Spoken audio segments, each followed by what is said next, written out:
Hi வணக்கம். So நம்ம வந்து எஸ்எஸ்சி அண்ட் ரயில்வே எக்ஸாமுக்கான ஜிஎஸ் பார்ட் அந்த ஏரியா ரிலேட்டடாக டெய்லி வந்து ஒரு அரௌண்ட் ஒரு 15 to 20 பிஒய்க்யூ கொஸ்டின்ஸ் வந்து பார்க்கலாம். ஸோ தினம் தினம் ஒரு 10லேருந்து 15 கேள்வி அது மாதிரி நம்ம பார்க்கும்போது அது சார்ந்த அந்த எக்ஸ்ட்ரா ஃபேக்ட்ஸ் என்னென்ன இருக்குது எல்லாத்தையும் நம்ம டிஸ்கஸ் பண்ணிக்கும் போது ஒரு ஓவராலாக பார்க்கும்போது ஒரு 10 days 100 daysன்னு அது அப்படியே கடந்து போகும்போது ஒரு நல்ல ஒரு ஒரு ஒரு நாலேஜ் இன்புட் வந்து கேதர் பண்ணுற மாதிரி இருக்கும் அப்படின்னு நம்ம நினச்சோம். அதனால வந்து நம்ம இந்த மாதிரியான ஒரு ஒரு பிளேலிஸ்ட் ஒன்று ஸ்டார்ட் பண்ணுறோம். ஸோ டெய்லி ஒரு 10 to 15 கொஸ்டின்ஸ் வந்து காலையில் 6 AM வந்து ரிலீஸ் ஆகிடும். ஸோ விருப்பமுள்ளவங்க வந்து அதை பயன்படுத்திக்கோங்க. அண்ட் தொடர்ந்து பாருங்கள். எஸ்எஸ்சி படிக்கக்கூடிய அண்ட் எஸ்எஸ்சி ரயில்வே இது மாதிரியான எக்ஸாம்ஸ்க்கு ப்ரிப்பேர் ஆகக்கூடிய சக ஆஸ்பிரண்ட்ஸ்க்கு வந்து அதை ஃபார்வர்ட் பண்ணுங்கள். ஸோ தட் அது ஒரு வைடர் ஆடியன்ஸை ரீச் பண்ணட்டும். அண்ட் எந்த ஒரு வீடியோவுமே ஒன்ஸ் வந்து ஒரு நல்ல ஒரு ஆடியன்ஸ் பேஸை ரீச் பண்ணும்போது தான், அதாவது யாருக்கு தேவையோ, நீடு எங்கே இருக்கோ, யாருக்கு தேவையோ அவங்கள போய் சேரும்போது தான் அந்த வேலையை நம்ம செய்கிறதுல ஒரு அர்த்தம் இருக்கும். அதனால் அது யாருக்கு தேவையோ அவங்களுக்கு வந்து அதை பகிருங்க, ஷேர் பண்ணுங்கள். சரி, okay, done. So first question பார்க்கலாம். Which of the following folk dances is performed by the fisher folk of the Mithila region in Bihar.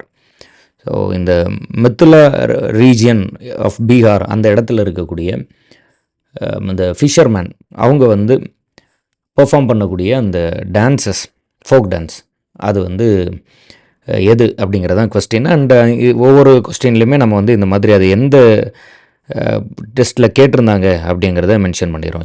SSC ஸ்டெனோகிராஃபரும் அந்த மாதிரி அந்த எக்ஸாம் வந்து மென்ஷன் பண்ணிடுறோம். ஸோ நான் இதுக்கான இந்த ஆப்ஷன்ஸ் எல்லாத்தையும் எக்ஸ்பிளைன் பண்ணிடுறேன், நிதானமாக கவனிங்க.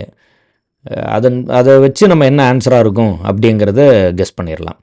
ஸோ பர்டிகுலராக இந்த கர்மா அப்படிங்கிறது, அதாவது இந்த கர்மா அப்படிங்கிற இந்த டான்ஸ் வந்து it is also known as, இதற்கு இன்னொரு பேர் நம்ம என்ன வைக்கிறோம் அப்படின்ட்டுனா கர்மா நாச் அப்படின்னு பேர் வைக்கிறோம். இந்த கர்மா நாச் அப்படிங்கிறது நிறைய பகுதிகளில் நிறைய ட்ரைப்ஸால் வந்து பர்ஃபார்ம் பண்ணப்படுது. பர்டிகுலராக ஜார்க்கண்ட் அண்ட் மத்திய பிரதேஷ், சத்தீஸ்கர், அதுபோல் வந்து வெஸ்ட் பெங்கால் அண்டு ஒடிசா போன்ற மாநிலங்கள் எல்லாத்துலேயுமே இந்த கர்மா அப்படிங்கிற கர்மா நாச் அப்படிங்கிற டான்ஸ் வந்து பர்ஃபார்ம் பண்ணப்படுது. ஸோ அப்போது இதில் நம்ம கேட்டிருக்க ரீஜன் என்ன, பீகார். அப்போது கண்டிப்பாக வந்து இந்த கர்மா அப்படிங்கிற ஆப்ஷன் வந்து கிடையாது. செகண்ட் ஆப்ஷன் வந்து நிருத்திய காளி அப்படின்னு ஒரு பேர் கொடுக்குறோம். இதில் பர்டிகுலராக வந்து NRITYA நிருத்திய அப்படிங்கிறதுக்கான பொருள் வந்து டான்ஸ், அண்ட் காளி அப்படிங்கிறது காடஸஸ் காளி அவங்கள வந்து குறிக்குது. ஸோ தட் இது பர்டிகுலராக ஏதாவது ஒரு இடத்துல இருக்கக்கூடிய ஒரு டான்ஸ் இல்லை, காளி அவங்களுக்காக ஆடப்படுற அந்த காடஸஸ் கடவுளுக்காக ஆடப்படுற ஒரு நடனம், ஒரு டான்ஸ், அப்படி தான் எடுத்துக்கணும். ஸோ ஆப்ஷன் பியும் இல்லை, ஆப்ஷன் ஏவும் இல்லை. இந்த கமலா அப்படிங்கிற ஆப்ஷன் சி, இது வந்து பர்டிகுலராக பீகாரில் இருக்கக்கூடிய, பீகாரில் மித்திலா அப்படிங்கிற அந்த இடத்துல இருக்கக்கூடிய மீனவர்களால் ஆடப்படுற நடனம். அண்ட் இந்த இடத்துல ஆடப்படுற நடனம் என்ன, அதுதான் கேள்வி. அப்போ ஆன்சர் என்ன அப்படின்னா answer is C, which is Kamala அப்படிங்கிறது தான் இந்த கேள்விக்கான ஆன்சர். ஸோ அப்போது மித்திலா அப்படிங்கிற இடத்துல பீகாரில் மீனவர்களால், ஃபிஷர்மேனால் ஆடப்படக்கூடிய இந்த ஃபோக் டான்ஸோட பேர் என்ன, இதுதான் கொஸ்டின். ஸோ அப்போ இதற்கான ஆன்சர் என்ன, கமலா அப்படிங்கிறது ஆன்சர். ஸோ இதே ரீஜனில் பீகாரில் இதே மித்திலா அப்படிங்கிற இடத்துல வேறு சில டான்ஸ் கூட உண்டு, அதர் சம் ஃபார்ம் ஆஃப் டான்ஸஸும் உண்டு. அதில் பர்டிகுலராக ஜிய அண்ட் JHIJHIYA ஜிஜியா இந்த மாதிரி எடுத்துக்கலாம். ஸோ இந்த டான்ஸஸும் உண்டு. இது பர்டிகுலராக பெண்களால் ஆடப்படுது, பை உமன்ஸ் டியூரிங் நவராத்திரி. ஒரு நவராத்திரி ஃபெஸ்டிவல் அப்போது பெண்களால் ஆடப்படக்கூடிய டான்ஸோட பேர் வந்து ஜிய அண்ட் ஜிஜியா. அண்ட் இதில் இந்த ஆப்ஷன் உங்களுக்கு என்னென்னு புரியுது. ஸோ அப்போ மொத்தம் 4 ஆப்ஷன். கர்மா அப்படிங்கிறது ஜார்க்கண்ட், மத்திய பிரதேஷ், அண்ட் அதுபோல் சத்தீஸ்கர், வெஸ்ட் பெங்கால் அண்ட் ஒடிசா போன்ற ஜோனில் ஆடுற டான்ஸ். நிருத்திய காளி அப்படிங்கிறது காடஸஸ் காளி முன்னாடி ஆடக்கூடிய டான்ஸு, நாட் அசோசியேட்டட் வித் ஒரு பர்டிகுலர் ஏரியாவோட இல்லை. கமலா அப்படிங்கிறது பீகார் ரீஜனில், மித்திலா பீகார் ஸ்டேட்டில், மித்திலா அப்படிங்கிற இடத்துல ஃபிஷர்மேனால் ஆடப்படுற ஒரு dance. So the answer is Kamala. அதே இடத்துல பீகார் அப்படிங்கிற ஸ்டேட்லேயே மித்திலா அப்படிங்கிற ரீஜியனில் ஜிய அப்படிங்கிற ஒரு டான்ஸும் ஆடப்படுது. அது வந்து particularly by women. And option D வந்து உமனால் ஆடப்படக்கூடிய ஒரு டான்ஸு. ஸோ இங்கே நமக்கு வந்து ஃபிஷர் ஃபோக்னால மித்திலா ரீஜனில் ஆடப்படுற டான்ஸ் என்ன, அதான் கேள்வி. அதனால இந்த கேள்விக்கான ஆன்சர் வந்து இட் இஸ் கமலா. சரி, ஓகே டன். ஸோ ரெண்டாவது கேள்விக்கு போகலாம். ரெண்டாவது கேள்வி பொறுத்தவரையில் Chad Lao is a dance festival. Chad Lao is a dance festival primarily celebrated by which of the following tribes of Meghalaya அப்படின்னு கேட்டாங்க. ஸோ அப்போ இதில் வந்து ஆல்ரெடி இது வந்து மேகாலயாவில் இருக்கக்கூடிய ஒரு டான்ஸ் ஃபார்ம் அப்படிங்கிறது இங்கே சொல்லியாச்சு. டான்ஸோட பேர் சொல்லியாச்சு, சாட் லாவோ அப்படிங்கிற அந்த டான்ஸோட பேர் வந்து சொல்லியாச்சு. ஸோ அப்போது டான்ஸோட பேர் சொல்லியாச்சு, அதே சமயத்தில் அது வந்து மேகாலயாவில் வந்து செலிப்ரேட் பண்ணப்படக்கூடிய ஒரு டான்ஸுங்கிறதையும் சொல்லியாச்சு. இப்போ இதில் இருக்கக்கூடிய ஆப்ஷன்ஸ் எல்லாம் பார்க்கலாம். இதில் மேகாலயாவில் எந்த ட்ரைபு அப்படிங்கிறதான் கேட்குறாங்க. இது எல்லாமே ட்ரைபோட பேர். ஸோ காசி அப்படிங்கிற ட்ரைபோட ரொம்ப ஃபேமஸான டான்ஸ் ஃபார்ம் என்னென்ன அப்படின்னா, ஃபஸ்ட்டு வந்து ஷாட்சுக் அப்படின்னு ஒரு டான்ஸ் ஃபார்ம் இருக்குது. அதுபோல் மைன்ஸும் அப்படின்னு ஒரு டான்ஸ் ஃபார்ம் இருக்குது. காசி அவங்களோட டான்ஸ் ஃபார்ம் ரொம்ப ஃபேமஸான டான்ஸ் ஃபார்ம். அது மாதிரி ஸோ மெனி டான்ஸ் ஃபார்ம்ஸ் இருக்குது. ஆனால் அதில் வந்து சாட் லாவோ அப்படிங்கிறது இல்லை. அப்போ ஆப்ஷன் ஏ காசி அப்படிங்கிறது இல்லை. செகண்ட் வந்து காரோ. காரோவோட ரொம்ப ஃபேமஸான டான்ஸ் ஃபார்ம் வந்து வாங்கலா அப்படிங்கிற ஒரு ஃபெஸ்டிவலில் வாங்கலா அப்படிங்கிற டான்ஸ் ஃபார்ம் தான். ஸோ இதுவுமே வந்து காரோ அப்படிங்கிற ட்ரைப் மேகாலயாவில் இருக்காங்க, அவங்களால ஆடப்படுது. But it is not Chad Laho. சரி, அப்போது சாட் லாவோ அப்படிங்கிற டான்ஸ் ஆடக்கூடிய ட்ரைப் தான் எது அப்படின்ட்டுனா இட் இஸ் ஜெயந்தியா. ஸோ அப்போது இந்த சாட் லாவோ அப்படிங்கிற டான்ஸு எந்த ட்ரைபோட தொடர்பு படுத்தப்படுது அப்படின்னா அது வந்து ஜெயந்தியா அப்படிங்கிற ட்ரைபு தான். ஸோ அப்போது இது வந்து மேகாலயாவில் யாரால் ஆடப்படுது, ஒரு டைரக்ட் கொஸ்டின், யாரால் ஆடப்படுது அப்படின்ட்டுனா it is by tribe Jaintia. So அப்போ ஜெயந்தியா அப்படிங்கிற பீப்புளால் ஆடப்படக்கூடிய டான்ஸ் தான் இந்த சாட் லாவோ அப்படிங்கிற டான்ஸ். ஸோ அதை வந்து நம்ம எவ்வளோ முடியுமோ அவ்வளோ தூரம் வந்து ஒரு மெமரி பார்ட் மாதிரி தான் முடிஞ்ச அளவு நல்லா ஞாபகம் வச்சுக்கணும். அண்ட் அதர் நேம்ஸில் ஹஜோங் அப்படிங்கிற இந்த ட்ரைப் வந்து இவங்களும் இந்த காரோ ஹில்ஸில் தான் இருக்காங்க, விச் இஸ் மேகாலயா அண்ட் அந்த north eastern part of India, north eastern part of இந்தியாவோட தான் அசோசியேட் ஆகிருக்காங்க. அண்ட் இவங்களோட அந்த டான்ஸ் ஃபார்ம் அப்படிங்கிறது வேறு. ஸோ டைரெக்டாக சாட் லாவோ அப்படிங்கிறது இந்த டான்ஸ் ஃபெஸ்டிவல் யாரோட அசோசியேட் ஆகுது அப்படின்னா இது வந்து Jaintia. Option C, it is Jaintia. சரி, அடுத்த கேள்வி போவோம். அடுத்த கேள்வியில் வந்து name the phenomena where an opaque object on the path of light becomes very small and where light has a tendency to bend around it அப்படின்னு கேட்டிருக்கோம். ஸோ அப்போது நேம் த ஃபினாமினா என்ன அந்த பிரின்சிபல், அதுதான் கேள்வி. இதில் வந்து ரெண்டு கீவேர்டு இருக்குது. என்ன அப்படின்ட்டுனா so where light has a tendency to bend, அப்போ பெண்டிங் ஃபினாமினா ஆஃப் லைட் அதுதான் வந்து கேள்வி. அதுபோல் not walk in straight line and becomes very small, அதெல்லாம் சரி. ஸோ இப்போ இதற்கான பதில் அப்படின்னு பார்த்தா இந்த ரிஃப்ளெக்ஷன் அப்படின்னு எடுத்துகிட்டா ஒரு மீடியம், ஒரு பிளேன், ஏதாவது ஒரு சர்ஃபேஸ் இருக்குது. இதில் வந்து ஒரு ரே ஆஃப் லைட் வந்து படுது. அதனால இது வந்து இன்சிடெண்ட் வந்து படுறதுனால இதற்கு பேரே வந்து இன்சிடெண்ட் ரே அப்படின்னு பேர். அது பட்டு ரிஃப்ளெக்ட் ஆகிவிடும். இட் இஸ் ரிஃப்ளெக்டட், அதுக்கு பேர் வந்து நம்ம ரிஃப்ளெக்டட் ரே அப்படின்னு பேர் வச்சிடும். இப்போ இந்த இன்சிடென்ட் ரே அண்ட் ரிஃப்ளெக்டட் ரேக்கு நடுவில் நம்ம ஆங்கிள் கண்டுபிடிக்கிறதுக்காக we are making an imaginary line, ஒரு இமேஜினரி லைன் வரைகிறோம். அது நார்மல் அப்படின்னு நம்ம மென்ஷன் பண்ணுறதுனால it is called as N. இப்போது ஆங்கிள் எப்போதுமே இந்த நார்மல் அண்ட் இன்சிடென்ட் ரேக்கும் இந்த நார்மல் அண்ட் ரிஃப்ளெக்டட் ரேக்கு நடுவில் தான் கண்டுபிடிக்கணும். எப்போதுமே ரிஃப்ளெக்ஷனுக்கு மட்டும் ஒரு ரூல் இருக்குது. என்ன அப்படின்ட்டுனா ரெண்டு ரூல் இருக்குது. அதில் நம்பர் 1 வந்து angle I equals angle R. Angle ஐயும் ஆங்கிள் ஆரும் வந்து எப்போதும் ஈக்குவலாக இருக்கும். ஸோ அப்போது ரிஃப்ளெக்ஷன் பொறுத்த வரைக்கும் angle I equal to angle R. இன்னொரு ரூல் என்ன அப்படின்ட்டுனா ஆங்கிள் ஆஃப், அதாவது incident ray and reflected ray both lie on the same plane அப்படின்னு சொல்லுவோம். It lies on the same plane.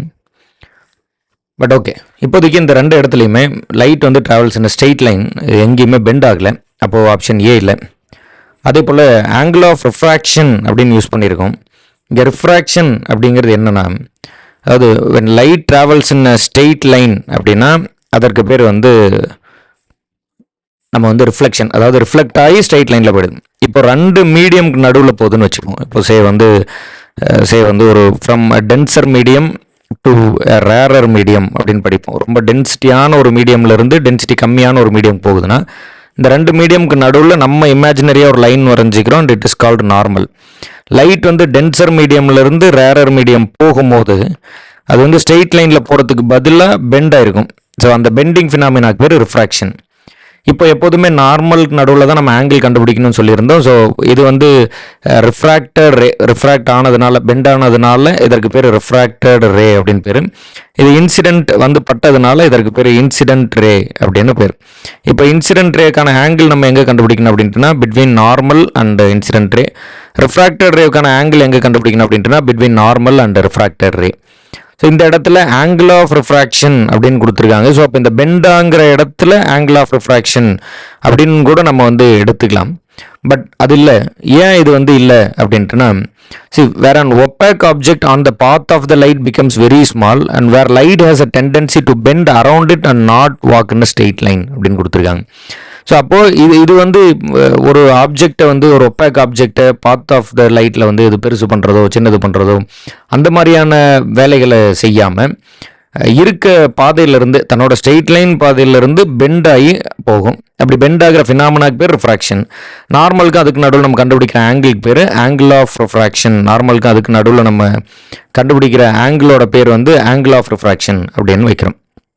Angle of incidence அப்படின்றனா அது ஐதர் வந்து ரிஃப்ளெக்ஷனாக இருந்தாலும் சரி அல்லது வந்து ரிஃப்ராக்ஷனாக இருந்தாலும் சரி, எந்த இடத்துல வந்து படுதோ அதுக்கும் நார்மல், இந்த நார்மல்ங்கிற நம்ம எடுத்திருக்க கற்பனையான லைனுக்கும் அந்த ரேவுக்கு நடுவில் இருக்க ஆங்கிள் தான் வந்துட்டு ஆங்கிள் ஆஃப் இன்சிடென்ஸ். அண்ட் இங்கேயும் அதே போல் இந்த நார்மல் அப்படிங்கிற லைனுக்கும் இதுக்கு நடுவில் இருக்கிறது தான் ஆங்கிள் ஆஃப் இன்சிடென்ஸ். ரொம்ப சிம்பிள் தான், அது திரும்ப திரும்ப புரிஞ்சிக்க ட்ரை பண்ணுங்கள். அப்போ ஆங்கிள் ஆஃப் இன்சிடென்ஸுங்கிறது ஷோராகவே வராது.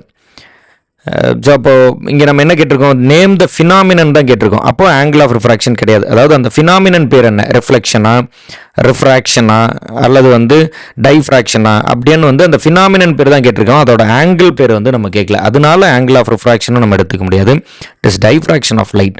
இப்போ டைஃப்ராக்ஷன் அப்படின்னா என்ன அப்படின்ட்டுனா, ஒரு ஸ்ட்ரெயிட் லைனில் ட்ராவல் ஆகக்கூடிய லைட் வந்து ஒரு ஆப்ஜெக்ட் வந்து தடுக்கும் போது அதில் இருக்கக்கூடிய கேப் வழியாக மறுபடியும் ஸ்ட்ரெயிட் லைனில் போகும்போது சுற்றி இருக்க எல்லா இடத்தையும் வந்து இல்லுமினேட் பண்ணுது. ஸோ இப்படி வந்து லைட் வந்து இல்லுமினேட் ஆகும், விச் இஸ் அந்த பிரைட்டான ஒரு ஏரியா கிடைக்கும். அதற்கு பேர் தான் நம்ம வந்து டைஃப்ராக்ஷன் சொல்லுவோம். the bending of the light around the corners, bending of the light around the corner such that it spreads out and illuminate the areas where a shadow is expected அப்படின்னு சொல்லுவோம். இங்கே வந்து ஒரு ஷேடோ தான் வரணும்னு நம்ம expect பண்ணுறோம். அப்படி இந்த ஷேடோ வரணும்னு எக்ஸ்பெக்ட் பண்ணுற இந்த ஏரியாவில் நமக்கு வந்து லைட்டு கிடச்சி இல்லுமினேட் ஆகுறதுனால அந்த இடத்த, அந்த பெண்டிங் ஆஃப் தி ஃபினாமினாக்கு பேர் வந்து நம்ம டைஃப்ராக்ஷன் அப்படின்னு சொல்கிறோம். இங்கே நமக்கு ஃபினாமினா தான் கேட்குறாங்க. அதனால நம்ம ஆங்கிள் ஆஃப் ரிஃப்ராக்ஷன் பற்றி எடுத்து தேவை. It is not the phenomena of light. ரிஃப்ராக்ஷன் அப்படிங்கிறது ஒரு ஃபினாமினா தான், ஆனால் ஆங்கிள் ஆஃப் ரிஃப்ராக்ஷன் இல்லை. ஸோ அப்போ இங்கே வந்து நம்ம என்ன எடுத்துக்கிறோம், ஒரு லைட் வந்து இங்கே பாஸ் ஆகுது, இது இப்படி ஸ்ட்ரெயிட் லைனில் போயிருக்கணும், அதுக்கு பதிலாக it bends around the corner. So that இங்கே ஒரு ஷேடோ நம்ம எக்ஸ்பெக்ட் பண்ணுறோம், இங்கே ஷேடோ வராமல் இந்த இடமும் பிரைட் ஆகிடுது. அதனால இதற்கு பேர் வந்து நம்ம டைஃப்ராக்ஷன் அப்படின்னு பேர் வைக்கிறோம். வேறு shadow is expected, it illuminates the areas வேறு ஷேடோ இஸ் எக்ஸ்பெக்டட். அதனால இந்த எஃபெக்ட்டுக்கு பேர் டைஃப்ராக்ஷன் அப்படின்னு வைக்கிறோம். திரும்ப திரும்ப அதை வந்து புரிஞ்சிக்க ட்ரை பண்ணுங்கள். ரொம்ப சிம்பிளான ஈஸியான கான்செப்ட்ஸ் தான் நம்ம வந்து இப்போது சொல்லியிருக்கோம். ஃபஸ்ட்டு வந்து என்ன சொன்னோம் அப்படின்ட்டுனா, ஒரு பிளேன், அந்த பிளேனில் வந்து இமேஜினரியாக நம்ம வந்து ட்ராயிங் எ லைன் அண்ட் அதுக்கு பேர் வந்து நார்மல் அப்படின்னு பேர் வச்சுருந்தோம். ஒரு லைட் வந்து இன்சிடென்ட் ஆகிறதுனால வந்து படுறதுனால இதற்கு பேர் வந்து இன்சிடென்ட் ரே அப்படின்னு பேர். எப்போதுமே ஆங்கிள் வந்து normal and incident ray or normal and refracted ரேக்கு நடுவில் தான் கண்டுபிடிக்கணும். இது ஒரு ரிஃப்ளெக்ஷனுங்கிறதுனால இது பட்டு திரும்பி போயிடும். இதற்கு பேர் வந்து ஆங்கிள் ஆஃப் ரிஃப்ராக்ஷன், இதற்கு பேர் வந்து ஆங்கிள் ஆஃப் இன்சிடென்ஸ். இது வந்து அந்த சர்ஃபேஸ், எந்த இடத்துல வந்து ரிஃப்ராக்ஷன் நடக்குதோ அந்த surface, and it is called the phenomena of reflection இங்கே வந்து பெண்டிங் ஆஃப் த லைட் நடக்கல, ரிஃப்ளெக்ட் ஆகிடுது. இதில் 2 ரூல் சொல்லியிருந்தோம். Angle I is always equal to angle R. And ரெண்டாவதுல வந்துட்டு என்ன சொல்லியிருந்தோம் அப்படின்ட்டுனா both the incident ray and reflected ray lie on the same plane, ஒரே பிளேனில் ஒரே சைடில் வந்து அது வந்து இருக்கும். அண்ட் ரிஃப்ராக்ஷன் பற்றி சொல்லியிருந்தோம். when light travels from, இது வந்து நம்ம கற்பனையாக ஒரு லைன் வரைஞ்சிக்கிறோம், அதற்கு பேர் நார்மல். இந்த நார்மல் வந்து ஆங்கிள் கண்டுபிடிக்கிறதுக்காக நம்ம வரைகிற கற்பனையான லைன். இது நார்மலுங்கிறதுனால என்னன்னு மென்ஷன் பண்ணுவோம். when light travels from medium of different density, இப்போ இது வந்து ஒரு டென்சிட்டி அதிகமாக இருக்கிறதுனால இது டென்சர் மீடியம்னு எடுத்துக்கிறோம். இது வந்து டென்சிட்டி கம்மியாக இருக்கிறதுனால ரேரர் மீடியம்னு எடுத்துக்கிறோம். 2 மீடியமோட டென்சிட்டி டிஃபர் ஆகிறதுனால லைட் வந்து இங்கேருந்து இங்கே ஸ்ட்ரெயிட் லைனில் போயிருக்கணும், அப்படி ஸ்ட்ரெயிட் லைனில் பாஸ் ஆகாமல் தன்னோட ஸ்ட்ரெயிட் லைன் பாத்துலேருந்து டிவியேட் ஆகுது, விச் இஸ் பர்டிகுலர்லி பெண்ட் ஆகுது. இந்த ஃபினாமினனுக்கு பேரே ரிஃப்ராக்ஷன் அப்படின்னு பேர். இதில் பர்டிகுலராக நம்ம ஆங்கிள் எங்கே கண்டுபிடிக்கணும் அப்படின்ட்டுனா பிட்வீன் நார்மல் தான் கண்டுபிடிக்கணும். இதுக்கு பேர் ஆங்கிள் ஆஃப் ரிஃப்ராக்ஷன். இந்த 2க்கு நடுவில் இருக்கிறது பேர் ஆங்கிள் ஆஃப் இன்சிடென்ஸ். ஸோ இதை வந்து நம்ம தெளிவாக ஞாபகம் வச்சுக்கணும். இதுக்கு தான் ரிஃப்ராக்ஷன் பேர். இந்த இடத்த தான் ஆங்கிள் ஆஃப் ரிஃப்ராக்ஷன் பேர். ஆங்கிள் ரிஃப்ராக்ஷனுங்கிறது it is a phenomena of light தான், ஆங்கிள் ஆஃப் ரிஃப்ராக்ஷன் இல்லை. அதனால் அந்த 2 ஆப்ஷனையும் எடுத்துரும். ஆங்கிள் ஆஃப் இன்சிடென்ஸ் 2 பாயிண்ட்லையுமே இல்லை. அதனால் ஆங்கிள் ஆஃப் இன்சிடென்ஸ் இல்லை, ரிஃப்ராக்ஷன் இல்லை, இல்லை ரிஃப்ளெக்ஷன் ஆஃப் லைட்டுங்கிற பிரின்சிபல் இல்லை. It is diffraction. So bending of the light around the corner and illuminating the area where shadow is expected is called the diffraction of light அப்படின்னு பேர். சரி, okay done. So third கொஸ்டினுக்கான answer வந்து it is option B, which is diffraction of light. அடுத்து 4வது கேள்வி போகலாம். which of the following war dances is performed by Gada festival and is performed by the tribes of Nagaland? இதுதான் வந்து question. And இது வந்து tribes of Nagaland அப்படின்னு சொல்லிட்டாங்க. ஸோ அப்போ இதில் ஒரு 4, அதாவது which of the following dance, அப்போ டான்ஸோட பேர் தான் நமக்கு வந்து கேள்வி. எந்த ஊரில் நடக்கிற டான்ஸுங்கிறது சொல்லிட்டாங்க, ஃப்ரம் நாகாலாண்ட், அண்ட் எந்த ஃபெஸ்டிவலில் இருக்குது, அண்ட் அவங்க வந்து ஒரு ட்ரைப், அந்த ட்ரைபு ஆடக்கூடிய டான்ஸோட பேர் என்ன, அதான் கேள்வி. ஸோ இந்த ஜவாரா அப்படிங்கிறது வந்து particularly it is a harvest dance. So இப்போ அறுவடையின் போது கிராப்ஸ் வந்து நல்லபடியாக விளைஞ்சு அறுவடை பண்ணும்போது ஆடக்கூடிய ஒரு ஹார்வெஸ்ட் டான்ஸ். இது எந்த இடத்துல அப்படின்ட்டுனா இன் தி பண்டல்கண்ட் ரீஜியன். ஸோ இந்த ஹார்வெஸ்ட் டான்ஸை எங்கே ஆடப்படுது அப்படின்ட்டுனா பண்டல்கண்ட் ரீஜியன். பண்டல்கண்ட் ரீஜன் அப்படிங்கும்போது உங்களுக்கு தெரிஞ்சிருக்கலாம், இட் இஸ் ஃப்ரம் மத்திய பிரதேஷ். அங்கே தான் வந்து இந்த ஹார்வெஸ்ட் டான்ஸ் இருக்குது. ஸோ அப்போ இது இல்லை, ஏன்னா நாகாலாந்தில் தான் கேட்டிருக்காங்க. அப்போ ஆப்ஷன் ஏ இல்லை. அடுத்து தல்காய் அப்படிங்கிறது, இந்த டான்ஸ் வந்து பர்டிகுலராக வந்து it is performed in Odisha. So இந்த டான்ஸ் வந்து ஒடிசாவில் ஆடுறாங்க டியூரிங் ரொம்ப பர்டிகுலராக துஷ்ரா அந்த ஃபெஸ்டிவல் அப்போ தான் இந்த டான்ஸ் வந்து ஆடுறாங்க. ஸோ அப்போ இதுவும் இல்லை, விச் இஸ் டல்காயும் இல்லை. அடுத்து ரெங்மா. இந்த ரெங்மா அப்படிங்கிற டான்ஸ் வந்து it is performed in Nagaland and Assam. So அப்போது நமக்கு நாகாலாந்து தான் கேட்டிருந்தாங்க. ஸோ சான்சஸ் இருக்குது இல்லையா? அப்போது நாகாலாண்ட் அண்டு அசாம். எந்த ஃபெஸ்டிவல் அப்போது அப்படின்னா ரொம்ப பர்டிகுலராக இந்த கடா அப்படிங்கிற இந்த ஃபெஸ்டிவல் அப்போ தான் டான்ஸ் ஆடுறாங்க. அப்போது இந்த கராடி அப்படிங்கிறது ஏதாவது சான்ஸ் இருக்கா அப்படின்னா இது வந்து புதுச்சேரியில் ஆடப்படுற ஒரு டான்ஸ். ஸோ அப்போது வெறும் ஸ்டேட் மட்டுமே வச்சுக்கிட்டா கூட இந்த ரெங்மா அப்படிங்கிற டான்ஸ் தான் வந்து நாகாலாந்தில் ஆடப்படுது. ஸோ அப்போ இதற்கான ஆன்சர் வந்து இட் இஸ் ஆப்ஷன் சி, ரெங்மா. இதுலேயே வேறு சில பாயிண்ட்ஸ் எல்லாம் படிச்சிருக்கோம், ஞாபகம் வச்சுக்கணும். ஜவாரா அப்படிங்கிற டான்ஸ் வந்து எங்கே ஆடப்படுது அப்படின்ட்டுனா ஜவாரா அப்படிங்கிற இந்த ஜவாரான்ற டான்ஸ் வந்து இட் இஸ் இன் மத்திய பிரதேஷ், பண்டல்கண்ட் ரீஜியன் ஆஃப் மத்திய பிரதேஷ். இந்த தல்காய் அப்படிங்கிற டான்ஸ் பார்க்குறோம். இந்த தல்காய் அப்படிங்கிற டான்ஸ் வந்து it is in Odisha and during அது வந்து இந்த துஷ்ரா ஃபெஸ்டிவல் அப்போது இந்த டான்ஸ் வந்து ஆடப்படுது. அதுபோல் ரெங்மா அப்படிங்கிற இந்த ஃபெஸ்டிவல் தான் வந்து நாகாலாந்து. அதான் நமக்கு கேள்வி. நாகாலாண்டில் ரெங்மாங்கிற டான்ஸு எந்த ஃபெஸ்டிவலில் அப்படின்ட்டுனா இந்த கடாங்கிற ஃபெஸ்டிவலில். கராடி அது வந்து it is in Puducherry. So இதற்கான ஆன்சர் வந்து 4வது கேள்விக்கு ஆப்ஷன் சி. ஓகே, அடுத்து 5th கொஸ்டின் போகலாம். Which of the following sites would be suitable for observing the architecture of Harappan civilisation?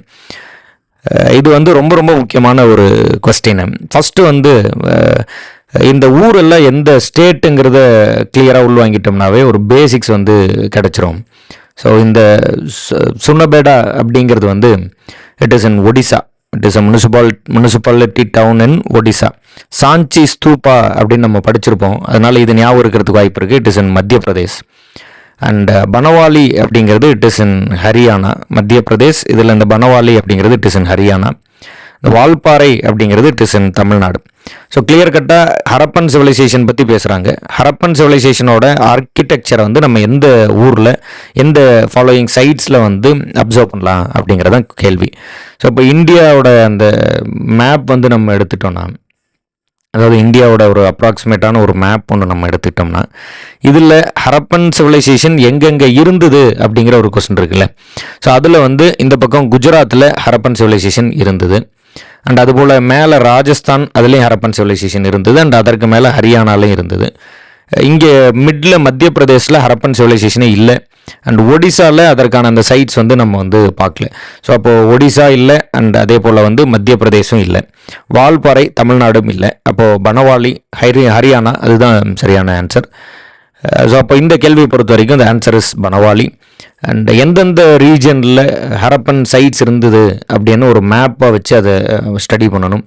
குஜராத்தில் தோலவிரா, லோத்தல், நாகேஸ்வர் இந்த மாதிரியான ஜோன். குஜராத்தில் தோலவிரா, லோத்தல், அதுபோல் நாகேஸ்வர் இந்த சைட்ஸ் எல்லாம் இருந்தது. அண்ட் ராஜஸ்தானோட அந்த பார்டரில் வந்து கோட்டிஜி, காளிபங்கன் இது மாதிரியான இடமெல்லாம் சொல்லலாம். அண்ட் ஹரியானாவில் தான் பனவாலி. ஸோ இந்த சைட்டே வந்து ஹரப்பன் சிவிலைசேஷன் இருக்கக்கூடிய சைட் பனவாலி. பாகல்கனி இதெல்லாம் வந்து பனவாலி அண்ட் பாகல்கனி இதெல்லாம் வந்து ஹரியானாவில். பாகல்கனி அப்படின்னு ஒரு இடம் படிப்போம். ஸோ இந்த ஹரியானாவில் பனவாலி அண்ட் பாகல்கனி இதெல்லாம் வந்து ஹரியானா. ஸோ அப்போ அந்த ஹரப்பன் சைட்ஸ் எங்கெங்கே இருந்தது அப்படிங்கிற ஜோன்ஸ் தெரிஞ்சாவோ, அல்லது இந்த ஊர் வந்து எந்த ஸ்டேட்டில் இருக்குது அப்படிங்கிற தெரிஞ்சாவோ இந்த கொஸ்டின் வந்து நம்ம எழுதுறதுக்கான சான்சஸ் வந்து உண்டு. ஓகே, அடுத்த கொஸ்டின் போகலாம். அடுத்த கொஸ்டின் பொறுத்தவரையில் ஒரு சிம்பிளான கொஸ்டின் தான். The famous Arabic scholar al Biruni came in to contact with India through days in the 11th century AD. இது ஒரு டைரக்ட் கொஸ்டின். பர்டிகுலராக வந்து மஹ்முத் ஆஃப் கஸ்னி இவர் தான் நம்ம வந்து கஸ்னாவி அப்படின்னு படிப்போம். நமக்கு தெரிஞ்ச வரைக்கும் முகமது கஸ்னி அப்படின்னு படிச்சிருப்போம். இந்த முகமது கஸ்னி வந்து அவர் வந்து ஒரு ஸ்காலர் இல்லையா, ஒரு நல்ல படிச்சிருக்க ஒருத்தர் வந்து இந்தியாவில் படையெடுக்கும் போது தான் கூட கூட்டிகிட்டு வராரு. அப்படி கூட்டிகிட்டு வரவர் தான் Al Biruni. So to study the cultural heritage of India and இங்கே இருக்கக்கூடிய விஷயத்தெல்லாம் படிக்கிறதுக்காக.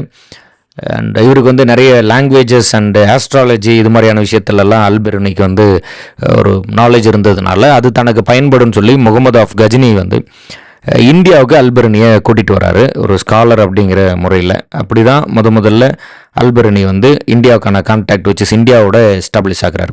த famous Arabic scholar Alberuni came in to contact with India through Mahmud of Ghazni in the 11th century AD. இதுதான் அதற்கான பதில். ஸோ முகமது ஆஃப் கஜினி அவர் வந்து அரௌண்ட் ஒரு 18 times வந்து இந்தியா மேலே படையெடுத்திருப்பார். அதில் லாஸ்ட்டாக வந்து குஜராத்தில் வந்து சோம்நாத் அப்படிங்கிற டெம்பிள் தான் வந்து லாஸ்டான ஒரு படையெடுப்பு பண்ணியிருப்பார். சரி, ஓகே. அடுத்து, which was the first dynasty of the Delhi sultans.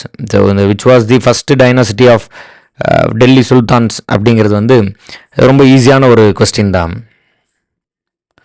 Okay, so இப்போது which of the following dynasty of Delhi sultan வந்து ஃபஸ்ட்டு டைனாசிட்டி, அவ்வளோதான் கொஸ்டின். ஸோ ரொம்ப ஈஸியான ஒரு கொஸ்டின் தான், டக்குன்னு அடிச்சிடலாம். பட் இதற்கு பின்னாடி இருக்கக்கூடிய அந்த ஃபேக்ட் வந்து நம்ம தெரிஞ்சுக்கணும், ரொம்ப இம்பார்ட்டண்ட்டாக. இப்போ வந்து முகமது கோரி அப்படின்னு ஒருத்தர் வந்து இந்தியா மேலே படையெடுத்து வந்திருப்பார். முகமது ஆஃப் கோரி அவரோட அடிமைகளில் ஒருத்தர் வந்து நாலந்தா யூனிவர்சிட்டியை டெஸ்ட்ராய் பண்ணுறாரு அப்படின்னு படிப்போம். இன்னொருத்தர் அவரை வந்து திரும்பி போகும்போது, முகமது ஆஃப் கோரி வந்து இந்தியாவில் படையெடுப்பு முடிச்சுட்டு திரும்பி போகும்போது இங்கே தன்னோட ஆட்சியை இது பண்ணக்கூடிய அடிமையாக இங்கே வந்து நியமிச்சிடுறாரு. அந்த அடிமை, அதனால் அதற்கான பேர் வந்து ஸ்லேவ் டைனாசிட்டின்னு வைக்கிறோம். It is also called Mamluk dynasty. நீங்கள் அந்த அடிமையோட பேர் என்ன அப்படிங்கிறது வேணால் கமெண்ட் பண்ணலாம். குதிரையில் கடைசியாக வந்து போலோ விளையாண்டுட்டு இருக்கும்போது தடிக்கு விழுந்து இறந்து போவார், அதெல்லாம் படிச்சிருப்போம். ஸோ த ஆன்சர் வந்து டைரெக்டாக மாம்லுக் டைனாசிட்டி, அவ்வளோதான். ரொம்ப டைரெக்டாகவே இது பண்ணிடலாம். பட் இதில் நிறைய ஃபேக்ட்ஸ் தெரிஞ்சிக்க வேண்டியதாக இருக்குது. ஃபஸ்ட்டு இந்த டைனாசிட்டியில் யார் யார் இருந்தாங்க அண்ட் யார் யார் என்னென்ன ஆண்டு, அந்த இயர்ஸ் என்ன, அதெல்லாம் தெரிஞ்சுக்கலாம். ஸோ மாம்லுக் டைனாசிட்டி தான் ஃபஸ்ட்டு. ஒரு அடிமையை நியமிச்சுட்டு போகிறாரு.